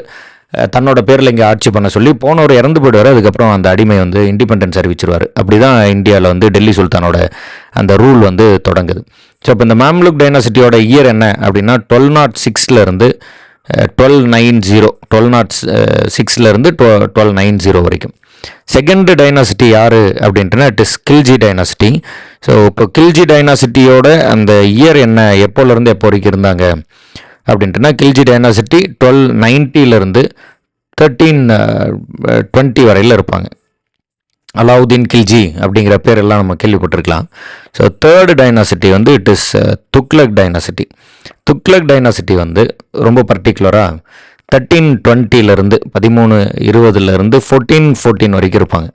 அதுக்கப்புறம் 2 டைனாசிட்டி இருந்தால் கூட அந்தளவுக்கு ரொம்ப ஃபேமஸான டைனாசிட்டி இல்லை. ஒன்று பேர் Sayyid dynasty and the last of it 5th வந்து லோடி டைனாசிட்டி. சையத் டைனாசிட்டி வந்து 1414 அப் டு 1451 வரைக்கும் ரூல் பண்ணுறாங்க. அண்ட் லோடி டைனாசிட்டி வந்து 1451 அப் டு 1526 வரைக்கும் ரூல் பண்ணுறாங்க. இது வந்து ரொம்ப ரொம்ப இம்பார்ட்டண்ட்டான இயர். ஏன்னா இப்போ இந்த 1526 தான் வந்து இப்போ நம்ம இந்த டைனாசிட்டியோட இயர்ஸ் எல்லாம் பார்த்துருந்தோம். அதை ப்ராப்பராக வந்து ஞாபகம் வச்சுக்கணும். ஸோ செகண்ட் டைனாசிட்டி வந்து கில்ஜி டைனாசிட்டி. அதுக்கு அடுத்ததில் துக்ளக் டைனாசிட்டி வராங்க. First Mamluk dynasty. அதற்கு அடுத்ததில் 4th வந்து சையத் அப்படின்னு ஒரு டைனாசிட்டி இருக்காங்க. அண்ட் அதுக்கப்புறம் 5th தான் லோடி டைனாசிட்டி வராங்க. ஸோ மொத்தம் ஒரு 5 டைனாசிட்டி டெல்லி சுல்தான்லேருந்து அப்படியே அடுத்தடுத்து இந்தியா வந்து ரூல் பண்ணுறாங்க. பர்டிகுலராக முகமது கோரி இந்தியாவுக்குள்ளே வரத்துக்கு காரணமாக இருந்த 2 பேட்டில் பற்றி படிப்போம். அதில் ஒன்று பேர் பேட்டில் ஆஃப் தரைன். ரெண்டுமே பேட்டில் ஆஃப் தரைன் தான். இந்த பேட்டில் ஆஃப் தரைனில் ஃபஸ்ட்டு பேட்டில் வந்து 1191 நடந்திருக்கும். அதில் வந்து முகமது கோரி தோற்றுடுவார். பிருத்திவிராஜ் சௌஹான் வந்து ஜெயிச்சிருவார். திரும்ப 1192 1192 மறுபடியும் செகண்ட் பேட்டில் ஆஃப் தரைன் நடக்கும். அதில் பிருத்திவிராஜ் சௌஹான் வந்து கொல்லப்படுறாரு. முகமது ஆஃப் கோரி வந்து ஜெயிச்சிட்றாரு. ஸோ அதுக்கப்புறம் தான் இந்தியாவுக்குள்ளே இன்வைட் பண்ணுறாங்க. அண்ட் அதில் திரும்பி போகும்போது தன்னோட அடிமையில் ஒருத்தரை கொண்டு வராரு. ஒருத்தரை வந்து இன்சார்ஜாக போட்டு போகிறாரு. அந்த இன்சார்ஜ் தான் slave dynasty and it is also called as Mamluk dynasty. Mamluk அப்படின்னா அடிமை அப்படின்னு பொருள். இது போல் 5 டைனாசிட்டியோட பேர் பார்த்துருந்தோம். மேம்லுக் டைனாசிட்டி 1206 1290 வரைக்கும். கில்ஜி டைனாசிட்டி 1290 1320. துக்ளக் டைனாசிட்டி 1320 1414 வரையில். Sayyid dynasty 1414 1451 and Lodi dynasty 1451 1526 வரையில். ஸோ அந்த 1526 ரொம்ப இம்பார்ட்டன்ட் சொல்லியிருந்தேன். ஏன்னா இது வரைக்கும் இருந்த ரூல் பேர் என்ன சொல்கிறோம் நம்ம வந்து டெல்லி சுல்தானேட் இல்லையா. இது வரைக்கும் இருந்த அந்த ஆட்சி பேர் என்ன சொல்லிடுறோம் அப்படின்ட்டுனா டெல்லி சுல்தானேட் அப்படின்னு பேர். 1526 ரொம்ப இம்பார்ட்டண்ட்டான ஒரு போர் நடக்கும், ஒரு வார் நடக்கும். அதோட பேர் பானிபட் அப்படின்னு பேர். இந்த பானிபட்டில் மிக முக்கியமான ஒருத்தர் உள்ளே வராரு. அவரோட பேர் பாபர்.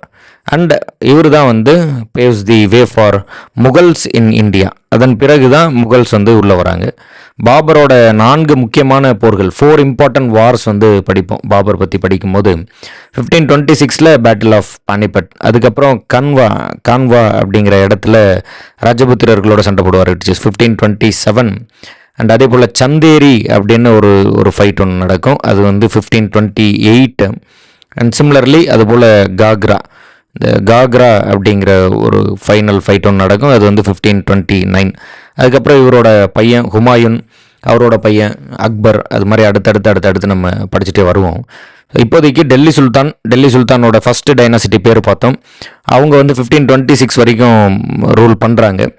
அவங்க ரூல் பண்ண பிறகு 1526 பாபர்னு ஒருத்தர் வராரு. பாபர் வந்து பானிபட்டில் வெற்றி பெறாரு. அந்த பானிபட்டோட விக்ட்ரி முகலாயர்களோட என்ட்ரியை வந்து குறிக்குது. And followed by that Babur வந்து அதுக்கப்புறம் ஒன்று போர் பண்ணியிருப்பார். பானிபட் பிறகு கன்வா, அதுக்கப்புறம் 3வதாக வந்து சந்தேரி, அதுக்கப்புறம் 4வதாக வந்து காக்ரா.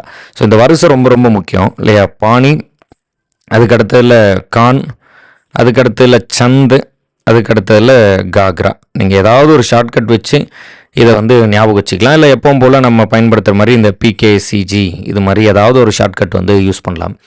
எனிதிங் ஏதோ ஒன்று இல்லையா, பானி கன் சந்த் காக் அந்த மாதிரி வந்து ஒரு ரிலேட் பண்ணிக்கோங்க. இயர் ரொம்ப முக்கியம். ஸ்டார்டிங் ஃப்ரம் 1526, இது 27, இது 28 அண்ட் இது 29 அப்படின்னு அடுத்தடுத்த இயர் கன்சிக்யூட்டிவ் இயர்ஸுங்கிறதுனால ஞாபகம் வச்சுக்கலாம். இங்கே நம்ம டெல்லி சுல்தான் பற்றி தான் பார்க்குறோம்.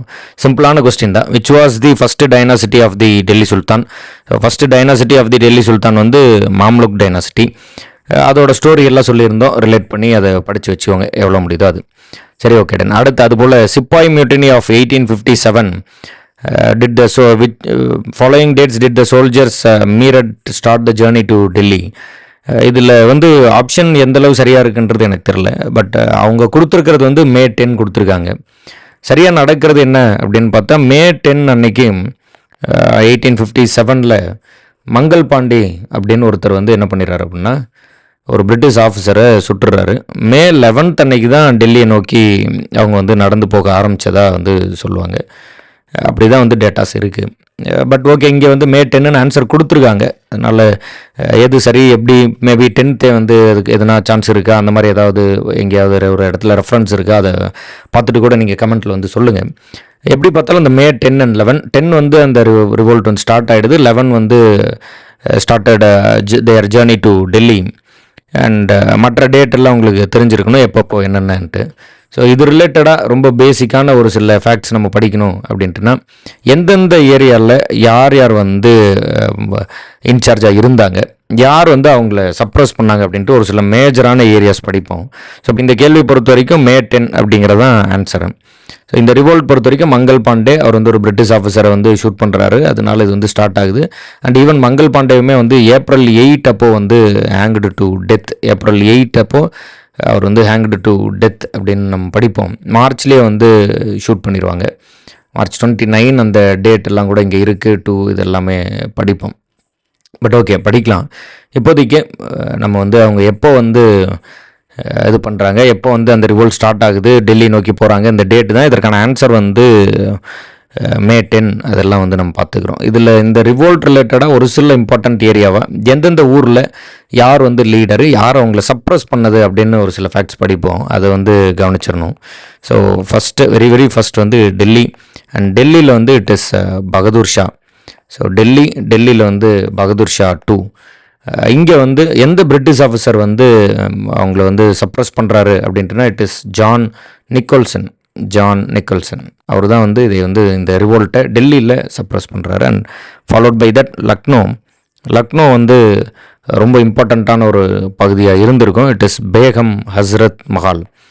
So Begum Hazrat Mahal.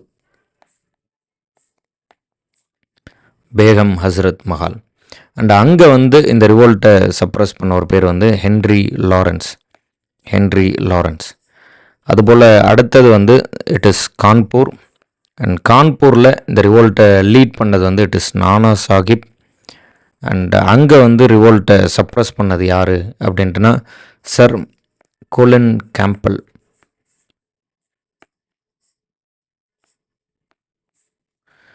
And similarly Jhansi and Gwalior. Jhansi and குவாலியரில் Jhansi it is Rani of Jhansi, Rani Lakshmibai. And Gwalior பொறுத்தவரையில்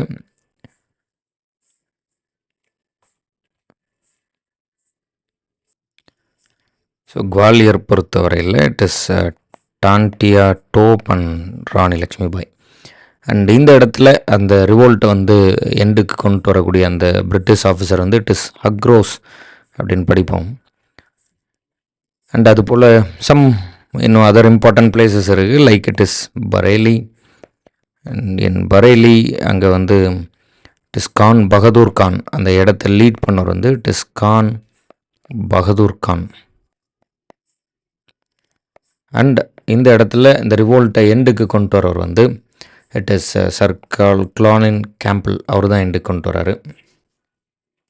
அண்ட் அதுபோல் அலகாபாத், பனாரஸ் இந்த மாதிரியான இடம்லாம் படிப்போம். இதெல்லாம் ரொம்ப இம்பார்ட்டண்ட்டான சில area. Like Delhi, Lucknow, Kanpur and Jhansi and Gwalior and Bareilly. இதெல்லாம் இங்கே இருந்த இந்தியன் லீடர்ஸ் யாரெல்லாம் இந்தியன் லீடர்ஸ், அங்கே இருந்த பிரிட்டிஷ் ஆஃபீஸர் யார் இருந்தாங்க, அது ரொம்ப ரொம்ப முக்கியம்.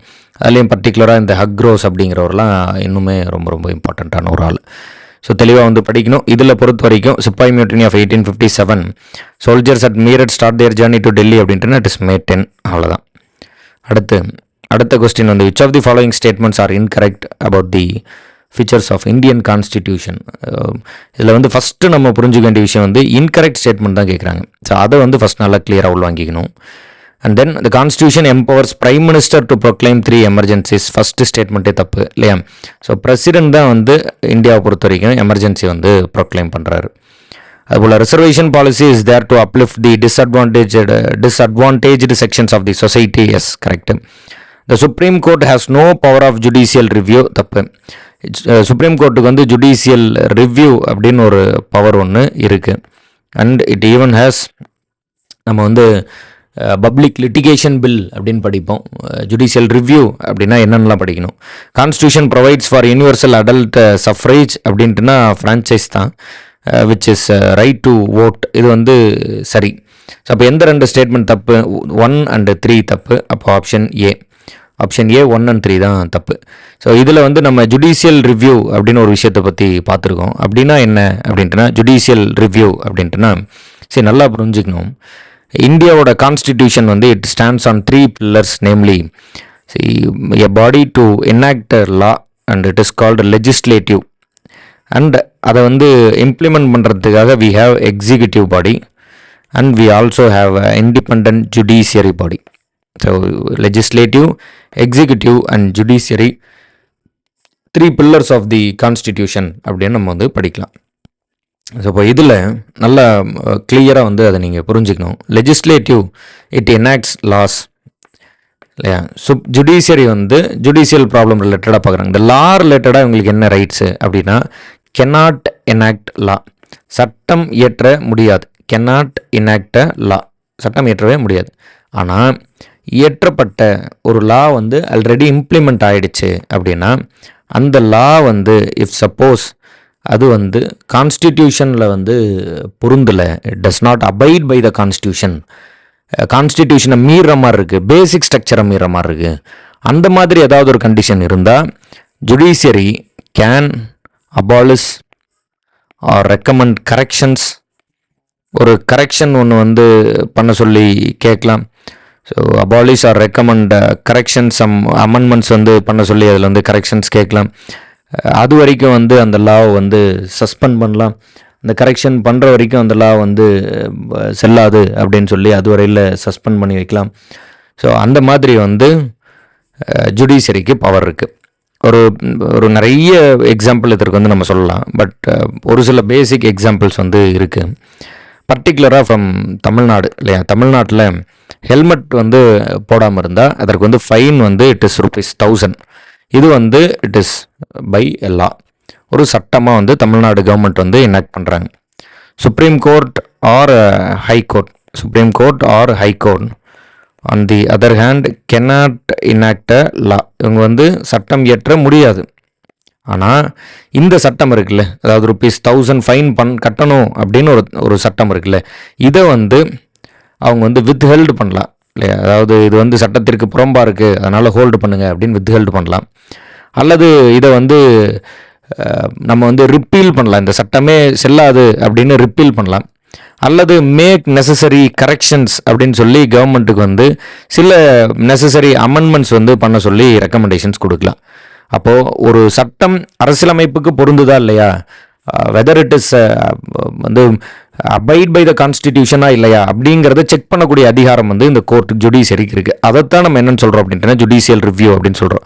ஸோ அப்போ இங்கே என்ன சொல்கிறோம், நோ பவர் ஆஃப் ஜுடிஷியல் ரிவ்யூன்னு சொல்கிறோம். அப்போது வந்து கிடையாது. Indian supreme court or Indian judiciary பொறுத்த வரைக்கும் it is independent and it has the power of judicial review. So இதை பொறுத்த வரைக்கும் இந்த 9th கொஸ்டினை பொறுத்த வரைக்கும் இந்த ஆன்சர் இஸ் 1 and 3. சரி, ஓகே. அடுத்த கொஸ்டின் வந்து which of the following statement are incorrect features of the constitution. அதே போல் ஸோ இங்கே வந்து இன்கரெக்ட் அப்படிங்கிறது யூஸ் பண்ணிட்டாங்க. அப்போது ஃபர்ஸ்ட் என்னது, தோ India has a federal system the constitution does not mention the word federation. இது வந்து ரொம்ப ரொம்ப சரி இல்லையா? அந்த ஸ்டேட்மெண்ட் வந்து கரெக்டு. இந்தியா வந்து ஃபெடரேஷனுங்கிற வார்த்தையை மென்ஷன் பண்ணல. We have mentioned union of states. Union of states அப்படின்னு தான் ஆர்டிகல் 1ல் நம்ம வந்து மென்ஷன் பண்ணியிருக்கோம். ஸோ அப்போது India is the union of states, not the federation. கூட்டாட்சி இல்லை, மாநிலங்கள் சேர்ந்து இருக்கக்கூடிய ஒரு ஆட்சி, அதுதான் யூனியன் ஆஃப் ஸ்டேட்ஸ் அப்படின்னு தான் நம்ம மென்ஷன் பண்ணியிருக்கோம், பர்டிகுலர்லி இன் ஆர்டிகல் 1. அதுபோல் செகண்ட் வந்து article 5 of the constitution states that the parliament by law can create a new state. Parliament can create a new state, ஆனால் அது ஆர்டிகல் 5ல் இல்லை. ஸோ நம்ம படிப்போம் பார்ட் 1 அப்படின்னு படிப்போம், அதுக்கப்புறம் பார்ட் 2, பார்ட் 3, அது மாதிரி வந்து அப்படியே 25 வரைக்கும் இருக்கும். பார்ட் 1ல் ஆர்டிகல் 1 to 4 இருக்கும், இந்தியன் யூனியன் பற்றி பேசும். பார்ட் 2 அப்படிங்கிறது சிட்டிசன்ஷிப் பற்றி பேசும். சிட்டிசன்ஷிப் பற்றி பேசக்கூடிய இந்த பார்ட் 2ல் ஆர்டிகல் 5லேருந்து 11 வரைக்கும் இருக்கும். ஸோ அப்போ இதுலேயே நீங்கள் வந்து ஆன்சர் கண்டுபிடிச்சிருக்கலாம். பார்ட் 2 அப்படிங்கிறது சிட்டிசன்ஷிப் பற்றி பேசுது, ஆர்டிகல் வந்து 5லேருந்து 11 வரைக்கும் இருக்குது. அப்போது ஆர்டிகல் 5 எதை பற்றி பேசுது அப்படின்ட்டுனா சிட்டிசன்ஷிப் பற்றி பேசுது, and not about creating a new state. Parliament can create a new state, அது வந்து can change the boundaries of the state. இப்போ தமிழ்நாட்டில் ஒரு பகுதி இருக்குது, சென்னை இருக்குன்னா சென்னை வந்து ஆந்திராவோட இணைக்கலாம், அல்லது ஆந்திராவில் இருக்க ஒரு பகுதியை சென்னை கொண்டு வரலாம். கன்னியாகுமரி வந்து கேரளாவோட இணைக்கலாம். கேரளாவில் இருக்க மூணார்னு ஒரு பகுதி இருந்தது, அதை வந்து தமிழ்நாட்டுக்கு கொண்டு வரலாம், அல்லது தமிழ்நாட்டிலேருந்து கேரளாவுக்கு போகலாம். அந்த மாதிரி பவுண்ட்ரிஸை மாற்றலாம். புதிய ஸ்டேட், இப்போ கோவாலாம் இண்டிபெண்டன்ஸ் வாங்கும்போது இந்தியாட்டியே இல்லை, பாண்டிச்சேரி வந்து இந்தியாட்டியே இல்லை. அதெல்லாம் வந்து நம்ம பின்னாட்களில் ஆஃப்டர் இண்டிபெண்டன்ஸ் வந்து இந்தியாவோட இணைச்சிக்கிறோம். அது மாதிரியான பவர்ஸ் எல்லாம் பார்லிமெண்ட்டுக்கு உண்டு, பட் நாட் பை ஆர்டிகல் 5. அதனால் இந்த ரெண்டாவது வந்து தவறு. On the subjects in the union list, each state legislature can enact laws for the state. So அப்போது யூனியன் லிஸ்ட்டில் இருக்கக்கூடிய ஒரு சப்ஜெக்டில் ஸ்டேட் கவர்மெண்ட் வந்து லா எனாக்ட் பண்ணலாமா அப்படின்னா முடியாது. அப்போது இந்த ஸ்டேட்மெண்ட்டும் வந்து தப்பு. யூனியன் லிஸ்ட்டில் இருந்தால் அதில் ஸ்டேட் கவர்மெண்ட் எனாக்ட் பண்ண முடியாது. Both the parliament and state legislature can post laws on subjects இந்த கன்கரண்ட் லிஸ்ட். கன்கரண்ட் லிஸ்ட் அப்படின்னா பொதுப்பட்டியல்னு சொல்லுவோம். அப்போ கன்கரண்ட் லிஸ்ட்டில் இருக்கிறதுல வந்து ஸ்டேட் கவர்மெண்ட் வந்து லா எனாக்ட் பண்ணலாமா அப்படின்னா பண்ணலாம், எஸ். ஸோ அப்போது இதற்கான ஆன்சர் என்ன அப்படின்ட்டுனா விச் இஸ் பாயிண்ட் 2 and 3, இதுதான் வந்து தவறாக இருக்குது. ஸோ நமக்கு வந்து இன்கரெக்ட் தான் கேட்குறாங்க. அப்போ இன்கரெக்ட் அப்படிங்கிறதுனால 2 and 3 ஆப்ஷன் பி ப்ராப்பராக ஞாபகம் வச்சுக்கணும். நம்ம வந்து யூனியன் லிஸ்ட், சென்ட்ரல் கவர்மெண்ட் எது எதில் சட்டம் இயற்றோம்னு சொல்லி யூனியன் லிஸ்ட்னு வச்சுருக்கோம். அதுபோல் ஸ்டேட் கவர்மெண்ட் எது எதில் சட்டம் இயற்றோம், அதில் வந்து எது எதில் லாஸ் வந்து மேக் பண்ணலாம், ஸ்டேட் லிஸ்ட்னு வச்சுருக்கோம். அண்டு காமனாக ரெண்டு பேருமே union government and state government எது இதில் சட்டம் இயற்றலாம்னு சொல்லி கன்கரண்ட் லிஸ்ட்னு வச்சுருக்கோம். இந்த கன்கரண்ட் லிஸ்ட்லேயும் ஸ்டேட் சட்டம் இயற்றலாம், இந்த ஸ்டேட் லிஸ்ட்லேயும் வந்து ஸ்டேட் வந்து சட்டம் இயற்றலாம்.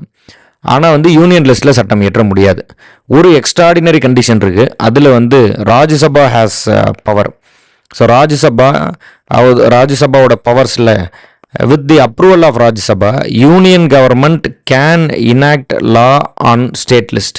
ஸ்டேட் லிஸ்ட்டில் இருக்கக்கூடிய ஒரு சட்டத்தின் மீது ஒரு துறை, ஒரு டிபார்ட்மெண்ட் மேலே யூனியன் கவர்மெண்ட் வந்து ஆக்ட் வந்து இனாக்ட் பண்ணலாம். ஆனால் யூனியன் கவர்மெண்ட்டில் இருக்கக்கூடிய லிஸ்ட்டில் ஸ்டேட் வந்து இனாக்ட் பண்ணுறது நாட் பாசிபிள். ஸோ அந்த டிஃப்ரென்ஸ் வந்து நல்லா புரிஞ்சுக்கோங்க, ட்ரை பண்ணி பாருங்கள். ஸோ அடுத்து 11th கொஸ்டின் போகலாம். The colour of the surface of Mars is red because of the presence of large amounts of a chemical compound. And what is the name of the chemical compound? இது ரொம்ப ஒரு ஈஸியான ஒரு area தான். So இந்த red colour it is associated with iron. So human blood அது வந்து it is red because of the presence of iron pigment called haemoglobin iron pigment. அதுபோல் ரெட் சாயிலில் வந்து ஆல்சோ ஹேஸ் அயன் நியூட்ரியன்ட் வந்து அதிகமாக இருக்குது. And the red planet Mars வந்து it is called as red planet because அதோட சர்ஃபேஸில் அதிகமான அளவு அயன் இருக்குது. ஸோ அவ்வளோதான். இதில் வந்து ரொம்ப ஈஸியாக நம்ம வந்து ஆன்சர் கொண்டு வந்துடலாம். It is not magnesium, tin or nitrogen, it is iron is associated with red colour. அதை வந்து எடுத்துட்டாலே கொண்டு வந்துடலாம். ஸோ அடுத்த கேள்வி, which of the following is not the moon of Jupiter? Jupiter being the largest planet, இருக்கிற பிளானட்லேயே அதான் வந்து லார்ஜஸ்ட் பிளானட்டு. இந்த லார்ஜஸ்ட் பிளானட்டுக்கு வந்து it also has the largest satellite, அதாவது largest moon of solar system. மொத்த சோலார் சிஸ்டத்துலேயே largest moon of the solar system வந்து ஜூபிட்டரோட தான். அண்ட் அந்த லார்ஜஸ்ட் மூன் என்ன அப்படின்ட்டுனா இட் இஸ் கேனிமெட். இந்த லார்ஜஸ்ட் மூன் வந்து இட் இஸ் கேனிமெட். ஸோ அப்போது கேனிமெட் வந்து it is the moon of Jupiter. அப்போ அது வந்து கிடையாது. ஜூபிட்டரோட ரொம்ப இம்பார்ட்டண்ட்டான சில மூனோட பேரில் ஒரு ஒரு 2 to 3 மூன் வந்து நம்ம வந்து ரொம்ப இம்பார்ட்டண்ட்டாக எழுதி வைப்போம். அதாவது ஜூபிட்டரோட இம்பார்ட்டண்ட்டான அந்த சேட்டலைட்ஸோட லிஸ்ட்டில் சேட்டலைட்டில் வந்து it has around 95+ satellites which is 95+ moons ஜூபிட்டருக்கு இருந்தால் கூட ரொம்ப இம்பார்ட்டண்ட்டான ஒரு சிலது எழுதி வைப்போம். அதில் ரொம்ப ரொம்ப பர்டிகுலராக ஐயோ அப்படின்னு ஒரு மூன் இருக்குது. அதுபோல் யூரோப்பா அப்படிங்கிற ஒரு மூன் வந்து ஜூபிட்டருக்கு இருக்குது. அதுபோல் கேனிமேட் பார்த்தோம், it is the largest satellite of the solar system. அது இல்லாமல் வி ஹேவ் கெலிஸ்டோ. இந்த நாளும் ரொம்ப ரொம்ப முக்கியம். 95+ மூன்ஸ் ஜூபிட்டருக்கு இருந்தால் கூட இந்த நாளும் ரொம்ப ரொம்ப இம்பார்ட்டன்ட், நேம்லி ஐயோ அண்ட் யூரோப்பா, அதுபோல் கேனிமேட், அது இல்லாமல் கேலிஸ்டோ. இப்போ இதை வச்சுட்டு ஆப்ஷன் பார்த்தீங்கன்னா ஈஸியாக அடிச்சிடலாம். Callisto moon of the Jupiter and Europa is the moon of the Jupiter. Triton மட்டும்தான் மூன் ஆஃப் தி ஜூபிட்டர் இல்லை. ட்ரைட்டன் அப்படிங்கிறது it is the moon of Neptune. So அப்போ இங்கே கொஸ்டின் என்ன அப்படின்ட்டுனா, which of the following is not the moon of Jupiter and answer is Triton. Okay, so அடுத்த question போல, which of the following is the second nearest star to earth. So இது ரொம்ப ரொம்ப முக்கியம், நிறைய இதில் கவனிக்க வேண்டிய இம்பார்ட்டன்ட் பாயிண்ட்ஸ் இருக்குது. செகண்ட் நியரஸ்ட்னு கேட்குறாங்க. அப்போ first nearest star to earth வந்து sun being the star. Sun வந்து ஒரு ஸ்டார், அதனால் எர்த்துக்கு பக்கத்தில் இருக்க ஃபஸ்ட்டு நியரஸ்ட் ஸ்டார் அப்படின்னா இட் இஸ் சன். இது ஒரு டைரக்ட் கொஸ்டின். இந்த பொலாரிஸ் அப்படிங்கிறது நார்தர்ன் ஸ்டாரு, சைரஸ் அப்படிங்கிறதும் ஒரு ஸ்டாரு, டெல்டா வெலோரம் அப்படிங்கிறதும் ஒரு ஸ்டார். ஸோ இதற்கான ஆன்சர் வந்து ப்ராக்சிமா சென்ச்சௌரி அப்படிங்கிறது ஆன்சர். இதில் நம்ம புரிஞ்சுக்க வேண்டியது நிறைய இருக்குது. First nearest star to earth அப்படின்ட்டுனா இட் இஸ் சன்.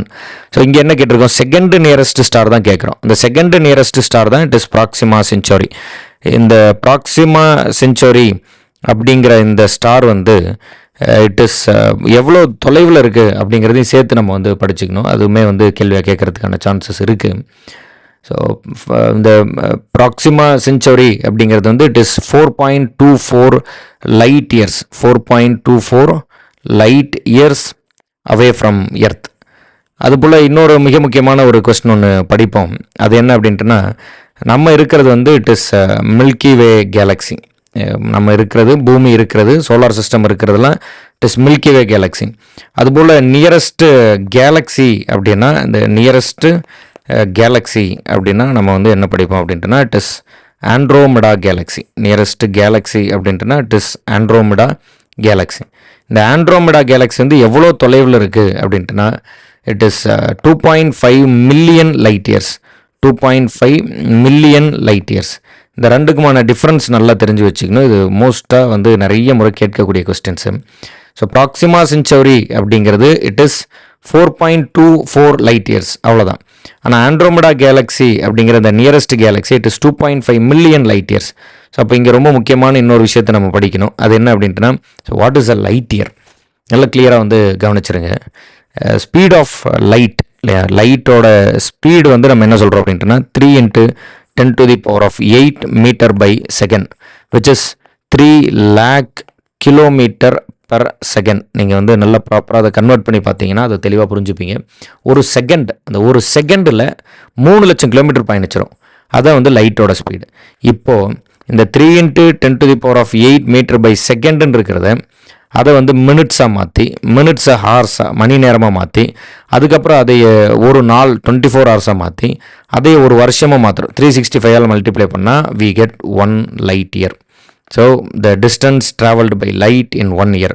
ஒரு செகண்டுக்கு 3 லட்சம் கிலோமீட்டர், ஒரு செகண்டில் 3 லட்சம் கிலோமீட்டர் போய்டுனா, அப்போ அதுபோல் ஒரு வருஷமெல்லாம் ஒரு மணிக்கு, ஒரு மினிட்டில், ஒரு மணி நேரத்தில், ஒரு நாளில், ஒரு வருஷம் ஃபுல்லாக ட்ராவல் பண்ணியிருந்தால் எவ்வளோ தூரம் போயிருக்கோம், அதுக்கு பேர் தான் ஒரு லைட் இயர். ஸோ இப்போ அது மாதிரி ப்ராக்சிமா சென்ச்சௌரிங்கிறது ரொம்ப கம்மி தான், அதாவது அரௌண்ட் 4.24 அப்ராக்சிமேட்லி. இது கிட்டத்தட்ட ஒரு 4 to 5 times the light year. ஆனால் ஆண்ட்ரோமெடா கேலக்ஸிங்கிறது இட் இஸ் எவ்வளோ தொலைவுங்கிறத நீங்கள் நல்லா கிளியராக புரிஞ்சுக்கணும். ஆண்ட்ரோமெடா கேலக்ஸி இந்த மில்லியன் கால்குலேஷன்ஸ்லாம் வந்து நல்லா கிளியராக இருக்கணும். எப்படி அதை கால்குலேட் பண்ணுறோன்னு சொல்லிட்டு அப்படியே 3 டைம்ஸ். இப்போ நம்ம வந்து 1000, அதுக்கு அடுத்ததில் 1000 × 1000. இந்த 1000 × 1000 பேர் தான் million, thousands of 1000. So western மெத்தடில் ஃபஸ்ட்டு வந்து 1000, அதுக்கப்புறம் thousands of 1000, அடுத்ததில் 1000 மில்லியன், 1000 மில்லியன். இந்த 1000 மில்லியனை தான் நம்ம என்னென்னு சொல்கிறோம் அப்படின்ட்டுனா இட் இஸ் பில்லியன். அதுக்கு அடுத்ததில் 1000 billion, 1000 billion and it is called trillion. 1000 billion and it is call trillion. So இதை வச்சு தான் நம்ம 10 பவர் எடுக்கிறோம், விச் இஸ் 10 பவர் 3, இங்கே வந்து 10 power 6 and it is 10 power 9 and it is 10 power 12. அடுத்து ஏதாவது ஒரு நேம் இருந்தாலும் அது வந்து 10 பவர் 15 அண்ட் 10 பவர் 18 இப்படி வந்து 3 டிஜிட்டாக போயிட்டு இருக்கும். ஸோ அப்போ நம்ம வந்து வி ஹேவ் இட் ஹியர் வந்து மில்லியன் இஸ் 10 பவர் 6. ஸோ அப்போ நம்ம எவ்வளோ ஆண்ட்ரோமெடா கேலக்ஸி டிஸ்டன்ஸ் இருக்குது, 2.5 into 10 to the power of 6 million இல்லையா, இன்ட்டு லைட் இயர்ஸ் வந்து இவ்வளோ லைட் இயர்ஸ் வந்து தொலைவில் இருக்குது. அது வெறுமனே 4.24 லைட் இயர்ஸ் தான் ப்ராக்சிமா சென்ச்சுரி. ஆனால் இது வந்து நீங்கள் இதை 6ஆல் மல்டிப்ளை பண்ணிங்கன்னா 25, அதுக்கப்புறம் ஒரு 5 0 வந்துடும், 1 2 3. ஸோ அப்போது இவ்வளோ தூரம் வந்துடும். அத்தனை லைட் இயர்ஸ் வந்து தள்ளி இருக்குது. அந்த டிஃப்ரென்ஸ் வந்து நீங்கள் நல்லா கிளியராக புரிஞ்சுக்கணுங்கிறதுக்காக தான் இவ்வளோ தூரம் அதை எக்ஸ்பிளைன் பண்ணிகிட்டு இருக்கோம். ட்ரை பண்ணி பாருங்கள், ப்ராப்பராக வந்து உள்வாங்கிக்கோங்க. இங்கே டைரெக்டாக இந்த கொஸ்டினுக்கு என்ன ஆன்சர் அப்படின்னா, இந்த கொஸ்டினுக்கான ஆன்சர் என்ன, ப்ராக்சிமா சென்ச்சுரி, அவ்வளோதான். சரி, அடுத்து வந்து which Harappan site was a paved bathroom found. இப்போ நம்ம ஹரப்பன் சைட் பற்றியே இது வந்து 2வது கொஸ்டின். ஏற்கனவே வந்து ஹரப்பன் சைட் வந்து எங்கே ஆர்கிடெக்சரல் அந்த இடம் வந்து எந்த ஊருன்னு சொல்லி நம்ம வந்து கேட்டிருந்தோம். அதற்கு ஆன்சர் வந்து அங்கே வந்து நம்ம ஹரியானாவிலேருந்து ஒரு ஊர் பேர் சொல்லியிருந்தோம். அதெல்லாம் வந்து தெளிவாக படிக்கணும். இங்கே இந்த பேவ்டு பாத்ரூம் எந்த இடத்துல இருந்தது அப்படின்ட்டுனா தி ஆன்சர் இஸ் மொஹஞ்சதாரோ. இந்த பேவ்டு பாத்ரூம் எந்த இடத்துல இருந்தது அப்படின்ட்டுனா தி ஆன்சர் இஸ் மொஹஞ்சதாரோ பற்றி படிக்கிறதுக்கு நிறைய இருக்குது, எக்கச்சக்கமாக இருக்குது. ஒரு சில இம்பார்ட்டன்ட் ஃபேக்ட்ஸ் மட்டும் சொல்கிறேன், ட்ரை பண்ணி பாருங்கள். காளிபங்கன், தோலவிரா இதெல்லாம் வந்து எந்த ஊரில் இருந்தது, அந்த குஜராத். பனவாலி, இப்போ பனவாலி தான் படித்தோம். அந்த பனவாலி அப்படிங்கிறது தான் ஹரியானாவில் இருந்த ஹரப்பன் சிவிலைசேஷன் இருந்த அந்த சைட்ஸாக இருக்குது. நம்ம படிக்கிறது வந்து மொஹஞ்சதாரோ பற்றி. மொஹஞ்சதாரோ அப்படிங்கிற அந்த பிளேஸை வந்து ஆர்டி பானர்ஜி அப்படிங்கிறவர், அப்படிங்கிறவர் ஃபவுண்டட் இன் 1922 ஆர்டி பானர்ஜிங்கிறவர் உருவாக்குறாரு. It is also the UNESCO heritage site which is Mohenjodaro. மொஹஞ்சதாரோவுக்கு வந்து ரொம்ப காமனாக ஒரு நேம் இருக்குது, and it is called mount of death, இறந்தவர்களின் மேடு அப்படின்னு நம்ம வந்து தமிழில் சொல்லுவோம். Mount of death in Sindhu மொழியில் வந்து it is called the mount of death. So இது மாதிரி சில பேசிக் பாயிண்ட்ஸ்லாம் இருக்குது. அப்போ அதுபோல் ஹரப்பன் அப்படிங்கிற அந்த பேருக்கு ஹரப்பன் சிவிலைசேஷன் படிக்கிறோம்ல, இதில் இந்த ஹரப்பன் அப்படிங்கிற அந்த ஊருக்கு ஒரு பேர் இருக்குது. இதற்கு எப்படி மவுண்ட் ஆஃப் டெட்டுன்னு நம்ம பேர் வைக்கிறோமோ அதுபோல் ஹரப்பாவுக்கு வந்து ஒரு நேம் இருக்குது. உங்களுக்கு தெரிஞ்சதுன்னா நீங்கள் வந்து கமெண்ட் பண்ணுங்கள், ஸோ தட் நீங்கள் இவ்வளோ தூரம் பார்த்துருக்கீங்க அப்படிங்கிறத I will know that. Number of atoms in exactly 12 grams of C12. So இது வந்துட்டு ஒரு சயின்ஸ் பேஸ்டு கொஸ்டின். இதில் நிறைய புரிஞ்சிக்க வேண்டியது இருக்குது. நம்பர் ஆஃப் ஆட்டம்ஸ் கண்டுபிடிக்கணும் அப்படின்ட்டுனா அதற்கு என்ன ஃபார்முலா, இந்த நம்பர் ஆஃப் ஆட்டம்ஸ் கண்டுபிடிக்கிறதுக்கு என்ன ஃபார்முலா அப்படின்ட்டுனா மோல் இன்ட்டு அவக்ராடோ நம்பர், அதாவது நம்பர் ஆஃப் மோல்ஸ் இன்ட்டு அவக்ராடோ நம்பர், இதுதான் வந்து ஃபார்முலா. ஸோ இப்போ நம்பர் ஆஃப் மோல்ஸ் கண்டுபிடிக்கிறது எப்படி அப்படின்ட்டுனா, ஸோ நம்பர் ஆஃப் மோல்ஸ், ஒரு இதில் எத்தனை நம்பர் ஆஃப் மோல்ஸ் இருக்குது அப்படின்னு நம்ம கண்டுபிடிக்கணும்னா அதற்கு என்ன formula, mass divided by molar mass. அப்போ இங்கே மாஸ் வந்து எவ்வளோ கொடுத்துட்டோம், 12 gram. ஸோ மாஸ் வந்து it is 12 gram. And molar mass of carbon வந்து கார்பன் 12 தானே கேட்குறோம். ஸோ அப்போ மோலார் மாஸ் ஆஃப் கார்பனும் 12 gram per mole, இதுதான் molar mass of carbon. So இந்த கிராம் கேன்சல் ஆகி இட் வில் பி 12 கேன்சல் ஆகிரும் இல்லையா, வந்து 1 mole அப்படின்னு நிற்கும். ஸோ இப்போ நம்பர் ஆஃப் ஆட்டம்ஸ்க்கு நம்ம என்ன இது சொல்லியிருந்தோம், நம்பர் ஆஃப் ஆட்டம்ஸ் அப்படின்ட்டுனா நம்பர் ஆஃப் மோல் இன்ட்டு அவக்ராடோ நம்பர். இங்கே நம்பர் ஆஃப் மோல் எவ்வளோ வந்துருச்சு, 1. அப்போ 1 இன்ட்டு அவக்ராடோ நம்பர். இப்போ பதில் என்ன வந்திருக்கு அப்படின்ட்டுனா அவக்ராடோஸ் கான்ஸ்டன்ட், சேம் பதில் தான் வந்திருக்கும். ஸோ புரிஞ்சுக்கிறீங்கன்னு இருக்கேன். அது ஒரு ஃபார்முலா மாதிரி. நம்பர் ஆஃப் ஆட்டம்ஸ் கண்டுபிடிக்கிறதுக்கு நம்ம என்ன ஃபார்முலா சொல்கிறோம் அப்படின்ட்டுனா நம்பர் ஆஃப் மோல் இன்ட்டு அவக்ராடோ நம்பர் கொடுத்தா நமக்கு வந்து நம்பர் ஆஃப் ஆட்டம்ஸ் கிடைக்குது. ஸோ அப்போ நம்பர் ஆஃப் மோல்ஸை எப்படி நம்ம வந்து கணக்கிடலாம் அப்படின்ட்டுனா, நம்பர் ஆஃப் மோல்ஸ் வந்து molar mass capital letter M, நார்மலாக இருக்கக்கூடிய மாஸ், இது 2 டிவைட் பண்ணுறோம். மாஸ் எவ்வளோன்னு சொல்லிட்டோம், கிராம் வந்து 12 gram, மோலார் மாஸ் வந்து 12 gram per mole. இப்போ இது சால்வ் பண்ணும்போது 1 mole. அப்போ இதோட மல்டிப்ளை பண்ணும்போது இங்கே வந்து நம்பர் ஆஃப் மோல் என்னது, 1 இன்ட்டு அவக்ராடோ நம்பர் அப்படின்னா வரக்கூடிய பதில் என்னது, அவக்ராடோ நம்பர்ஸ் தான் பதில். வாட் இஸ் தி அவக்ராடோ நம்பர், என்ன வேல்யூ அப்படின்ட்டுனா 6.022 into 10 to the power of 23 into 10 to the power of 23 atoms. இதை ஞாபகத்தில் போட்டு வச்சுக்கோங்க. 6.022 into 10 to the power of 23 atoms, இதுதான் வந்து அவக்ராடோ நம்பர். அப்போ இங்கேயும் அதே நம்பர்ஸ் தான் இந்த number of atoms of carbon வந்து இருந்திருக்கும். சரி, ஓகே டன். ஸோ நம்ம வந்து மொத்தமே வந்து 15 கொஸ்டின்ஸ் தான் இன்றைக்கி வந்து பார்க்குறோம். பட் 15 கொஸ்டினே ஒரு லாங் டைம் வந்து எடுத்துச்சு. எனக்கு புரியுது. இதில் இருக்கக்கூடிய ஃபேக்ட்ஸ் வந்து கொஞ்சம் நிறைய நம்ம பேசியிருக்கோம். அதனால அது மேபி வந்து ஒரு லாங் டைம் வந்து எடுத்திருக்கலாம். இந்த டைம் வந்து ரொம்பவே ஒர்த்தாக இருக்கும், பயங்கர யூஸ்ஃபுல்லாக இருந்திருக்கும். ஏன்னா அந்தளவுக்கு நம்ம வந்து அதில் எக்ஸ்ட்ராவான ஃபேக்ட்ஸ் நிறைய பேசுகிறோம்.